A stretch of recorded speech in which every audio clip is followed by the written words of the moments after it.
लग्न ठरलं thanks to Marathi matrimony. लग्न म्हणजे मराठी मॅट्रिमनी. विश्वासाची 26 वर्ष. लाखो सुखी दाम्पत्य. डाउनलोड करा मराठी मॅट्रिमनी. पहलगामचा हल्ला होऊन आज जवळपास 1 वर्ष झालेलं आहे. 26 लोकांचा नाहक मृत्यू अतिरेक्यांच्या गोळ्यामुळे झाला. नाव विचारलं गेलं, नाव काय, हिंदू आहे, गोळी घाल, आणि अशा 26 कुटुंबाला त्यांनी उद्ध्वस्त केलं. अनेकांच्या बहिणींचं आमच्या कुंकू पुसलं गेलं. म्हणून त्याची एक आठवण आज म्हणून आम्ही आलो, त्यांना श्रद्धांजली सुद्धा या ठिकाणी अर्पित करतोय. हा जो हल्ला झाला होता, ह्या हल्ल्यामुळं देशातला प्रत्येक नागरिक त्याच्या मनामध्ये एक वेगळी चीड निर्माण झाली होती. त्यालाही वाटत होतं की हा हल्ला एका कुटुंबावर झालेला नाही किंवा 26 लोकांवर झालेला नाही, तर हा देशावर झालेला हल्ला आहे. म्हणून ती चीड आजही लोकांच्या मनामध्ये आहे. त्यांची मानसिकता आजही आहे की या भागामध्ये असलेल्या अतिरेक्यांना एकेकाला शोधून ठेचून मारलं पाहिजे, गोळ्या घातल्या पाहिजे. मी सुद्धा माननीय एकनाथ शिंदे साहेबांनी मला पहलगामला पाठवलं. काल सुद्धा आम्ही एकाला, जो 27वा माणूस होता, जो इथलचा प्रॉपर होता, सय्यद, त्याला आम्ही घर दिलेलं आहे काल. आणि म्हणून आता ह्या पहलगाममध्ये जर पाहिलं तर उदासीनता वाटते. हाच पहलगाम, इथे माणसाची, पर्यटकाची फुल रश असायची. इथं माणसं आता कमी प्रमाणात पाहायला मिळत आहेत आणि प्रत्येकाला गेल्या वर्षाच्या त्या 22 तारखेची आठवण होते. सर, एकंदरीतच, परंतु एक मागणी होते की पर्यटकांनी पाठ फिरवली होती, पर्यटकांनी येण्यासाठी काय कराल का? कारण पर्यटक आला तरच पहलगाम जगू शकतो. 60% तो कोलॅप्स झालेला आहे, 30% लोक येत आहेत. तर पर्यटनाला चालना मिळण्यासाठी काय केलं पाहिजे? महाराष्ट्रातले पर्यटक मोठ्या. खरं तर जे काही त्या व्हॅली बंद केलेल्या आहेत, त्या व्हॅली आता 1 वर्ष झाली त्या बंद आहेत आणि त्या उघडल्या पाहिजेत. 30% आसपास पर्यटक आल्याने त्याचा बिझनेस जो आहे प्रॉपर लोकांचा, हा पूर्णपणे ठप्प झालेला आहे. मग त्या येथीलच्या लोकांना हाताला काम मिळालं नाही, बेरोजगारी वाढली, तर गुन्हेगारी वाढेल. म्हणून सरकारने याच्यावर उपाययोजना केल्या पाहिजे.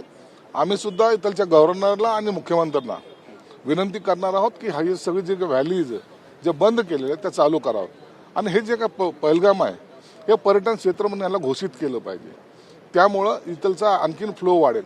आणि त्याचप्रमाणे भारतीयांना, सर्व भारतीयांना, महाराष्ट्राचं नाही तर संपूर्ण भारतातल्या लोकांना सांगतो, काश्मीर हे जगातलं सर्वात सुंदर असलेलं ठिकाण आहे. जग फिरून या, पण काश्मीरसारखा नजारा कुठेही तुम्हाला पाहायला मिळणार नाही. आपणही या ठिकाणी आलं पाहिजे, ज्यामुळं इथलच्या लोकांचं मनोबल वाढेल, त्यांचा व्यवसायही वाढेल आणि अतिरेक्याला सुद्धा एक धाक निर्माण होईल. जर पर्यटक आले नाही तर अतिरेक्याला स्वतःची जीत झाली किंवा मी जिंकलो अशा त्या आयुर्वाद आणखीन काही अतिरेक कारवाई करायच्या मनस्थितीत राहतील. साहेब, आदिल नावाचा एक अतिरेकी होता ज्यांनी गोळ्या झाडल्या, आणि आदिल नावाचाच एक घोडेवाला होता ज्यांनी जीव वाचवले 26 जणांचे. आदिल विरुद्ध आदिलच्या लढाईमध्ये भारतीय आदिल जो आहे तो जिंकला, अशी चर्चा इथे होते आणि अशाच आदिलची गरज आहे अशी पण चर्चा होती. काय म्हणा?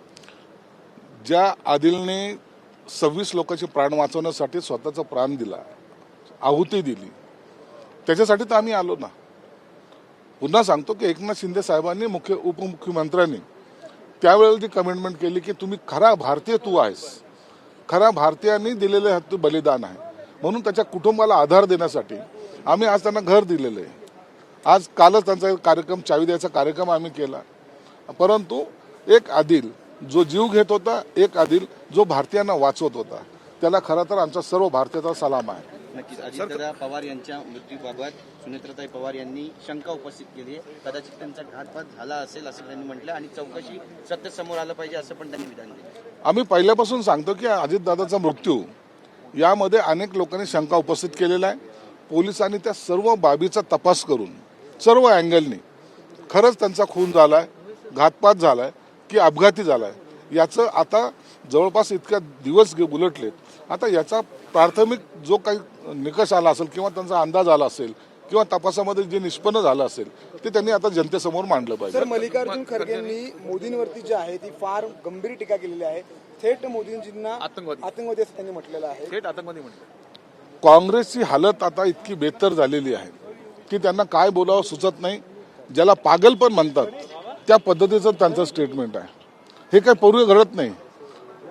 मनमोहन सिंगाच्या तोंडावर कागद फेकून मारणारा राहुल गांधी, त्याचे हे सगळे पंटर जे लोक आहेत ते अशा पद्धतीने स्टेटमेंट करतात, परंतु भारताच्या पंतप्रधानावर त्या खुर्चीला महत्व आहे. त्यांच्यावर असं अतिरेकी म्हणणं म्हणजे हा खऱ्या अर्थानं त्यांनी केलेला देशद्रोह आहे. म्हणून अशावर सुद्धा आता मोदी साहेबांनी कडक पावलं उचलली पाहिजे. खराताच्या ममता अकाउंटमध्ये बॅनर्जी ज्या आहेत त्या वाघीण आहेत आणि त्या जिंकल्याच पाहिजेत. निवडणूक आहे ना, ती तिच्या पद्धतीने करते. राज्य तुमच्यामुळे चाललेलं नाहीये, तिने तिच्या पद्धतीने राज्य चालवलंय आणि लोकांचा जो काही कल असेल तो लोकशाहीमध्ये आम्हाला मान्य असेल ना. आता या वेळेला भाजपची जी ताकद तुम्हाला वाढलेली दिसते, त्यामुळे आम्हाला वाटतं भाजप येईल. पण ममताचा जर विजय झाला तर तो सुद्धा विजय त्यांचं आम्ही अभिनंदन करू. म्हणून कुणाचा विजय होईल कुणाचा नाही होईल हे तिथलचे लोक ठरवतील. आम्ही ठरवणार आहे. इथं बसून तिथलच्या गप्पा मारून हा निवडणूक लढवता येत नाही किंवा त्यामध्ये शुभेच्छा देणं सुद्धा योग्य नाही. निवडणूक होऊ द्या, दूध का दूध आणि पाणी का पाणी होईल. बेनामी अकाउंटवरनं खरातांच्या अकाउंटमध्ये करोडो रुपये गेल्याचं समोर येते. एक धक्कादायक माहिती समोर येते. आणि याचं ठाणे कनेक्शन पण अशी पण माहिती समोर येते. आयुक्तांसोबत त्यांचे संबंध होते. खरातांनी अनेक IAS अधिकारी IPS अधिकारी यांच्याशी त्यांनी कनेक्शन त्याचं होतं हे वारंवार सिद्ध झालेलं आहे. आजही काही अधिकारी हे कार्यरत आहेत, त्यांचीही नावं काही समोर आलेली आहेत. म्हणून खरातांच्या या भोंदगिरीला अनेक जण बळी पडलेले आहेत. महिला बळी पडल्यात, अधिकारी बळी पडलेत, काही राजकारणी बळी पडलेले आहेत. म्हणून आता हा तपास मोठं प्रमाण जे आहे त्याची व्याप्ती ही वाढवावं लागेल आणि त्याच्यामध्ये कोण कोण आरोपी आहेत यांना शोधून त्यांच्यावर सुद्धा कारवाई करावी लागेल. नितीन गडकरी म्हणतायत की दिल्लीमध्ये कदाचित माझा सुद्धा डुप्लिकेट बनवतील, भाऊभाऊ म्हणून पाय खेचतात दिल्लीचे. दिल्लीच्या राजकारणाचा अनुभव नितीन गडकरी हे चांगल्या प्रकारे आलेला आहे, कारण ते भाजपचे राष्ट्रीय अध्यक्ष राहिलेले आहेत. अनेक वर्ष ते मंत्रिपदावर आहेत आणि दिल्लीचे लोक काय करतील यापेक्षा नितीन गडकरीच्या मनाला जास्त व्हॅल्यू आहे, कारण नितीन गडकरींनी तो घेतलेला अनुभव आहे. मला वाटतं कदाचित तसं होत असावं म्हणून नितीन गडकरींनी केलं ते विधान आहे. लग्न ठरलं थँक्स टू मराठी मॅट्रिमनी. लग्न म्हणजे मराठी मॅट्रिमनी. विश्वासाची 26 वर्ष, लाखो सुखी दाम्पत्य. डाउनलोड करा मराठी मॅट्रिमनी.